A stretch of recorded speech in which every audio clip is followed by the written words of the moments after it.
frère, c'est vrai, c'est une chose que, à cette époque-là, c'était, pour nous, c'était tout nouveau. Parce qu'on avait commencé à connaître les réunions chez mon frère, qui est parti.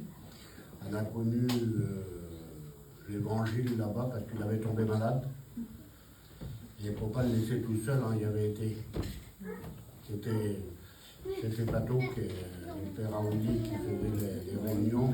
Il y avait mis avec Pellet ici, de Bordeaux, qui faisait les réunions. Et nous, pour ne pas le laisser tout seul, on y avait été, mais on ne savait pas ce que c'était. Jean-Marc avait été dans une réunion.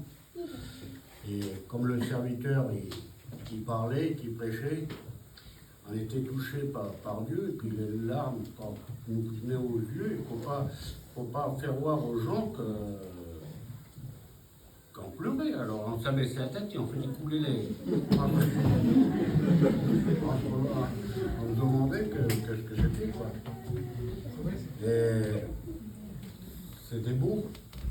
C'était beau, et après, ça a été dans la petite cabane qu'on avait avec Gino, Bernard. Et cette époque-là que je voudrais y revenir.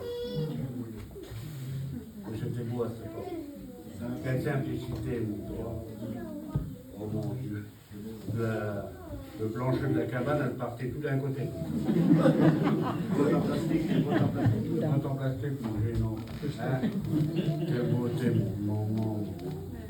Mais c'est beau les choses de Dieu. Et je ne le regrette pas. Pourtant, j'ai passé, vous savez, ceux-là qui me connaissent. Dans ma vie chrétienne, je ne suis pas Job, je suis loin d'être Job. Mais dans ma vie chrétienne, j'ai eu des épreuves il faut aimer Dieu. Parce qu'il y en aurait peut-être beaucoup dans ma place, ils auraient peut-être mis le frein à main. Mais comme on aime Dieu et qu'on tient à Dieu, puis qu'on croit à sa parole et qu'on croit à ses promesses, eh bien, ce petit chemin qu'il nous a donné, il n'est pas large. Il y a des embûches sur ce chemin-là. On casse la figure des fois. Mais il faut se relever, il faut continuer à voir. Et j'encourage mes frères, mes sœurs à faire pareil que moi j'ai fait et de monter jusqu'au bout. Que Dieu vous bénisse.